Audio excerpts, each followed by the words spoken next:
Hey ChatGPT. Today I would like to explore the distinction between the concepts of consciousness and will.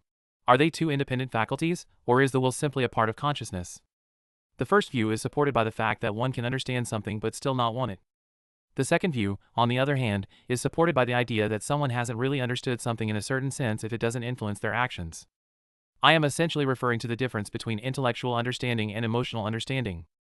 That's an extremely fascinating topic that delves deep into the philosophy of mind and free will. The question of whether consciousness and will are independent faculties or if will is merely an expression of consciousness is not trivial, and both perspectives have strong arguments.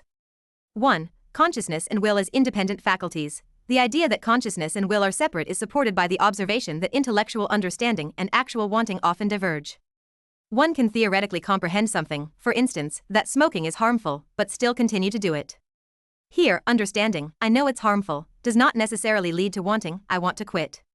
Consciousness thus seems to have a cognitive component, whereas the will is motivational and can act independently of mere understanding.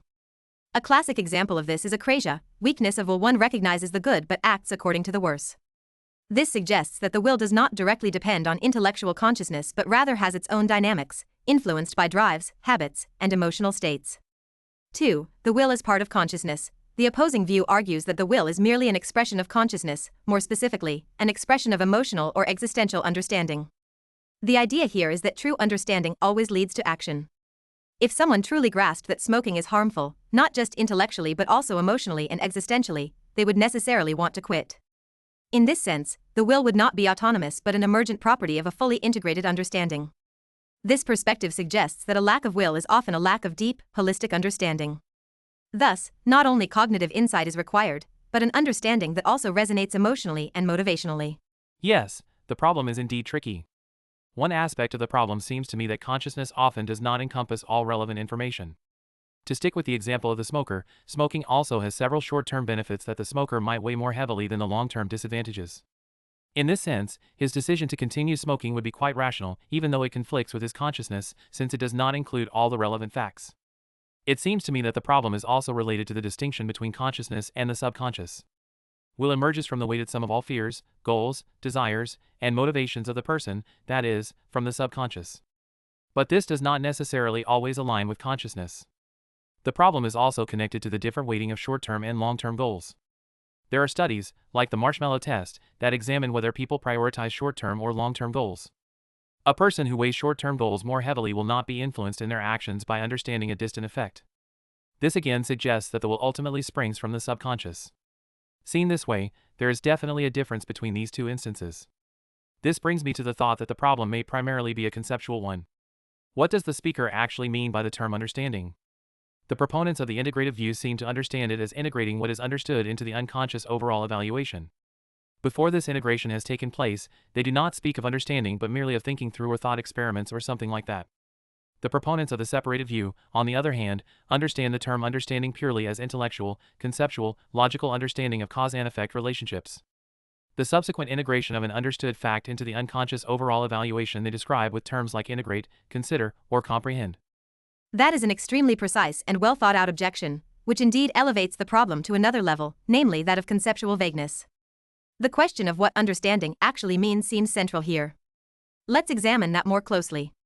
1. Different notions of understanding. As you rightly observed, the proponents of the two perspectives seem to have different meanings of understanding in mind. Intellectual understanding. Separated view. This is about purely cognitive grasping of relationships, the intellectual penetration of cause and effect mechanisms. It is analytical and logically structured, but not necessarily action relevant. A smoker can understand that smoking is harmful without this influencing his decision because the short-term benefits, stress relief, enjoyment, habit, are weighted more heavily for him.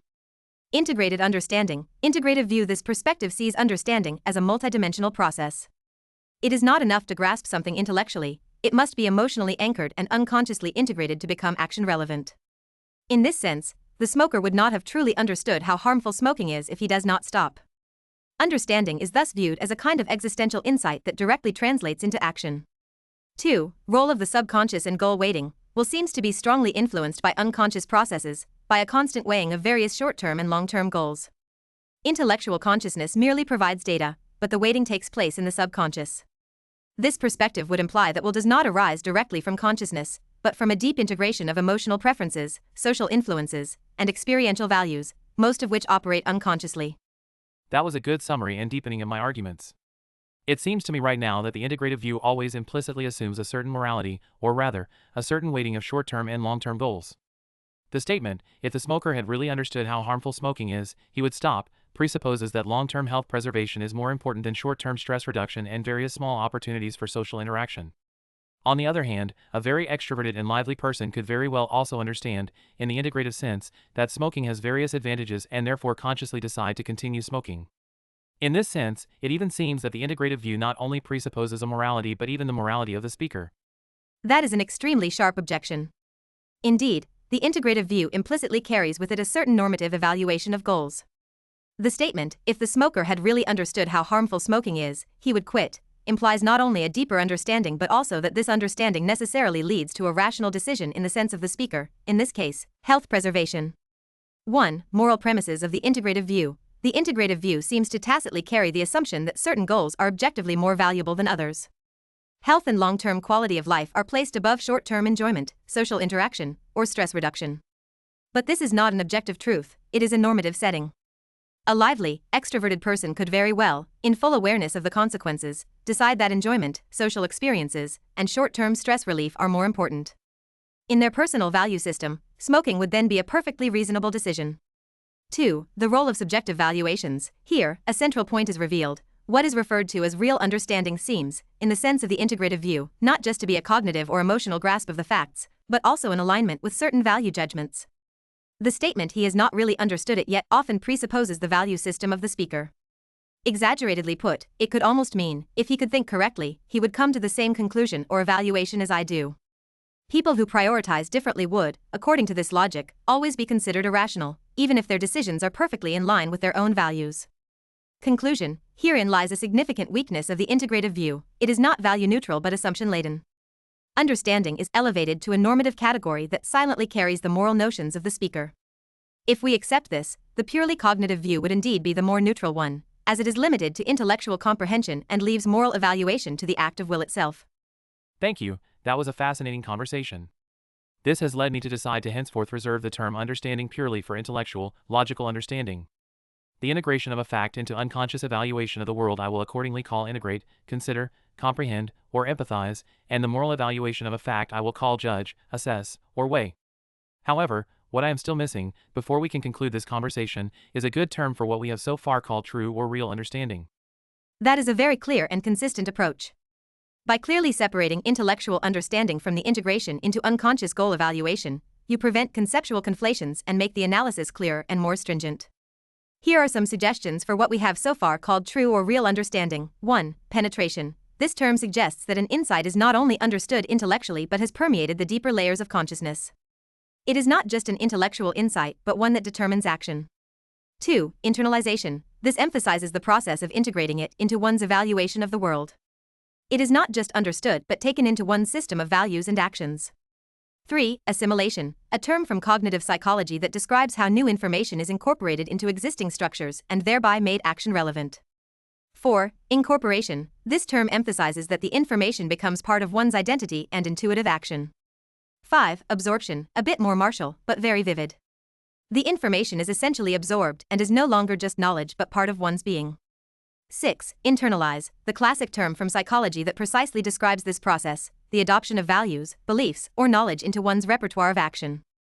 7. Integration. This particularly emphasizes the aspect of integrating it into the overall package of unconscious motives and emotions. My recommendation: if you want to emphasize the active process of integration, internalization is fitting, as it unifies the cognitive, emotional, and unconscious dimensions. If it is more about full penetration and action relevance, penetration would be ideal. Both terms are clear and avoid misunderstandings.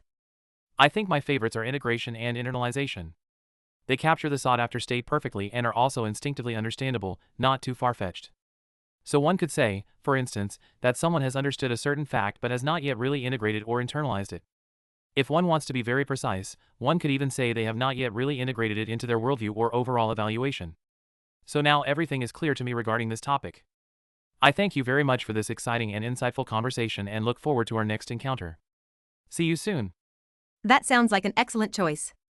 Integrated and internalized are clear, intuitively understandable, and precise in meaning. The additional distinction that it can be integrated into one's worldview or overall evaluation brings even more clarity. I also very much enjoyed exploring these concepts with you so deeply and precisely. It's always a pleasure to sharpen philosophical terms and bring clarity at this level with you. I'm also looking forward to our next conversation. See you soon.